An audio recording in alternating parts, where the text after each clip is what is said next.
Welcome to TV 9 news. చట్టసభలో బీసీల వాటా సాధన కోసం మహాపాదయాత్ర చేసిన మోయికపోతుల నరేందర్ గౌడ్ తెలంగాణ బీసీ సంక్షేమ సంఘం రాష్ట్ర అధ్యక్షులు మాట్లాడుతూ బీఆర్ఎస్ ప్రభుత్వంలో పాలనలో ఎల్మదోర్లు ఏలారు. ఇప్పుడున్న కాంగ్రెస్ ప్రభుత్వంలో రెడ్ల కాలం నడిపించుకుంటారు. రాహుల్ గాంధీ చట్టసభలో బీసీలకు అవకాశం ఇవ్వాలని చెబుతున్నాడు. రేవంత్ రెడ్డి మాత్రం రెడ్లకే వత్తాసు పలుకుతున్నారని తెలంగాణ రాష్ట్ర అధ్యక్షులు మేకపోతుల నరేందర్ గౌడ్ ప్రెస్ మీట్ లో అన్నారు. బీసీలకు అవకాశం ఇవ్వకపోతే కేసీఆర్ కు పట్టిన గతే మీకు పట్టబోతుందని హెచ్చరించారు. ఈ దేశంలో ఉన్నది 8%. 8%లో ఆర్థికంగా వెనకబడిన వాళ్ళు 2%. 2% ప్రజలకు 10% రిజర్వేషన్ అంటే వాళ్ళకి 500% రిజర్వేషన్ ఇచ్చారు. 50% మంది ప్రజలకేమో 27% రిజర్వేషన్. స్టేట్లో 25, సెంట్రల్లో 27, ఇంప్లిమెంటేషన్లో 10-11. ఇక ఇంత అన్యాయం కంటే ఇంతకంటే పెద్ద అన్యాయం ఏముంటుంది చెప్పండి. కులగణన చేయమంటే మేము దానికి వ్యతిరేకం ఉంటాం. కులగణన చేస్తే ఏమవుతుంది? మోడీ గారికి ఏం ప్రాబ్లం అవుతుంది అంటే కులగణన చేయడం వల్ల కులాలుగా విడిపోతారు. కులాలుగా విడిపోయేది ఉన్నాయే కులాలు కదా, కొత్తగా విడిపోయేది ఎక్కడ? దీని మీద మోడీ గారు చారిత్రక తప్పిదం చేస్తున్నారు. ఆయన బీసీలకు వ్యతిరేకంగా పోతున్నాడు. మోడీ గారికి ఈసారి ఎలక్షన్లలో ఖచ్చితంగా ఓబీసీలు బుద్ధి చెప్తారని చెప్పి ఈ సందర్భంగా మేము మీకు విజ్ఞప్తి చేస్తాం. టీఆర్ఎస్ బీఆర్ఎస్ ప్రభుత్వంలో రావులది రాజ్యము, ఇప్పుడు వచ్చేసి కాంగ్రెస్లో రెడ్డిల రాజ్యం అంటారు. దాన్ని మీరేమంటారు? వాస్తవం అది. బీఆర్ఎస్ పార్టీ ఇప్పుడు కేసీఆర్ గారు ఏం మాట్లాడుతుంది? నేను బీసీలకు 6 సీట్లు ఇచ్చినా మీరు బీసీలు గెలిపించుకోవాలి. నువ్వు అధికారంలో ఉంటే 6 సీట్లు ఇస్తావా? అధికారంలో ఉన్నప్పుడు మా బీసీలు ఎందుకు నీకు గుర్తు రాలేదా? బీసీల గురించి మాట్లాడినవా? బీసీ బంధు ₹1,00,000 ఇస్తారా మీరు? అందుకనే మీరు ఓడిపోయింది. బీసీలకు రిజర్వేషన్లు ఇవ్వలేదు. గత స్థానిక సంస్థల్లో బీసీ రిజర్వేషన్లు 18% కుదించబడ్డాయి మీ నాయకత్వంలో. బీసీలకు ఎప్పుడు అన్యాయం జరుగుతుంది. ఇప్పుడు మిమ్మల్ని తిప్పి కొట్టిన తర్వాత బండకేసి కొట్టినాక నీకు బీసీలు గుర్తుకొచ్చింది.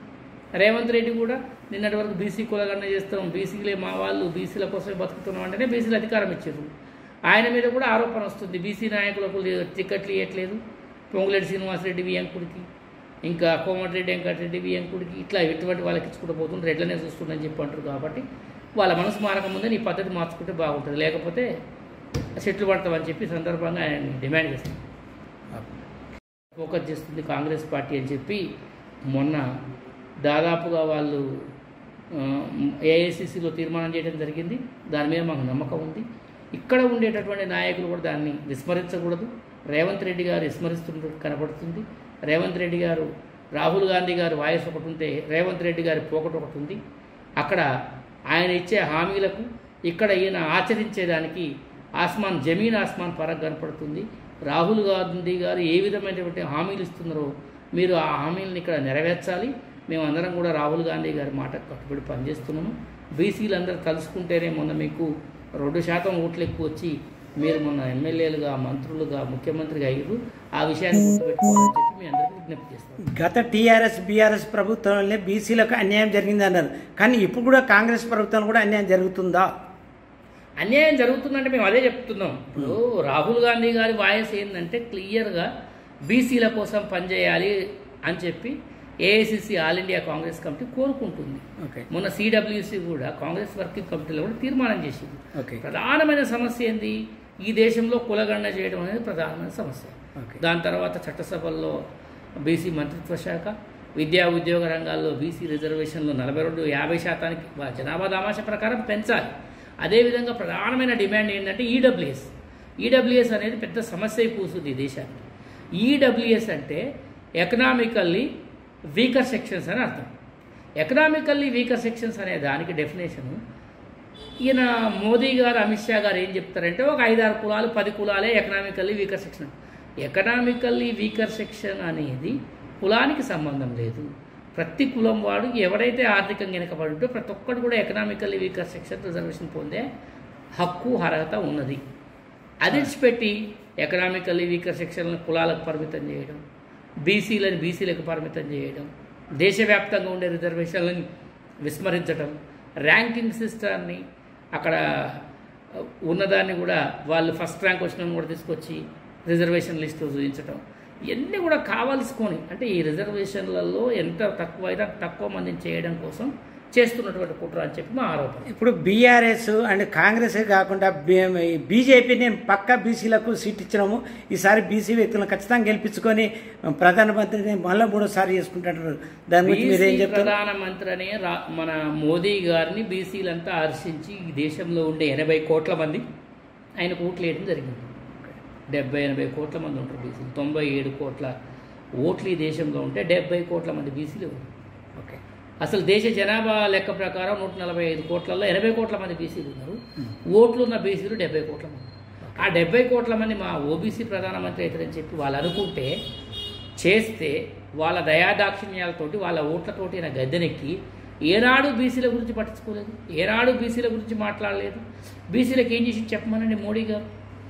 అగ్రకుల పేదలకు దాదాపుగా మనకు కామారెడ్డి డిక్లరేషన్ అని చెప్పి ఫిబ్రవరిలో వీళ్ళు చేశారు మన కాంగ్రెస్ వాళ్ళు. ఆ డిక్లరేషన్లో వాళ్ళు ఏం చెప్పారంటే 42% రిజర్వేషన్లు బీసీలకు స్థానిక సంస్థల్లో కల్పిస్తామని చెప్పారు. ఆ తర్వాత మిగతా పార్టీలు ఇంకే బీసీల మీద ఎటువంటి డిక్లరేషన్ చేయలేదు, బీజేపీ కూడా డిక్లరేషన్ చేయలేదు. తెలంగాణలో అటువంటి డిక్లరేషన్ చేసిరు కాబట్టి స్థానిక సంస్థల్లో బీసీలకు 42% రిజర్వేషన్లు ఇస్తామని డిక్లరేషన్ చేసిరు కాబట్టి ఈరోజు కాంగ్రెస్ పార్టీ అధికారంలోకి వచ్చింది.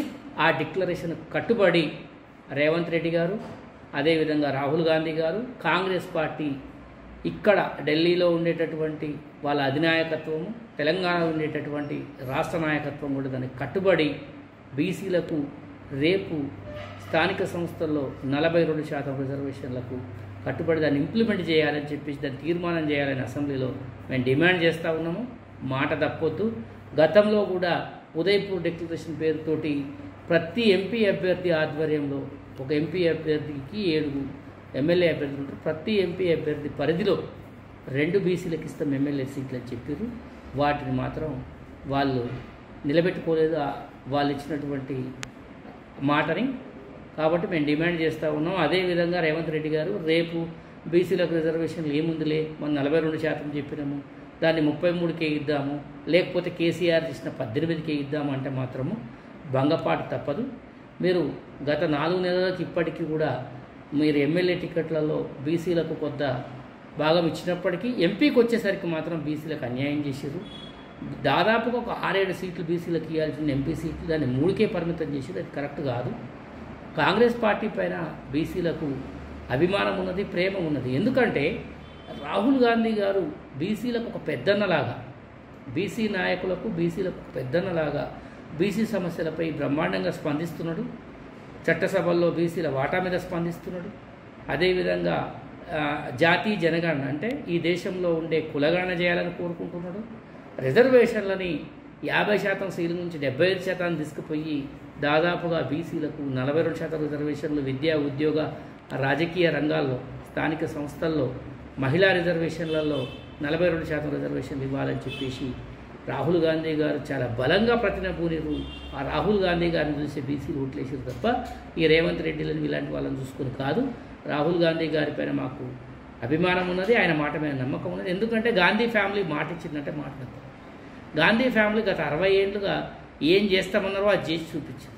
ఇప్పుడు గాంధీ ఫ్యామిలీని చూసిన రాహుల్ గాంధీ ఇప్పటి వరకు మా తాత, మా నాయనమ్మ తండ్రి నెహ్రూ గారు, మా నాయనమ్మ ఇందిరాగాంధీ గారు, మా నాన్న రాజీవ్ గాంధీ గారు వీళ్ళంతా ఏం చేసారో ఇప్పటివరకు నాకు తెలియదు.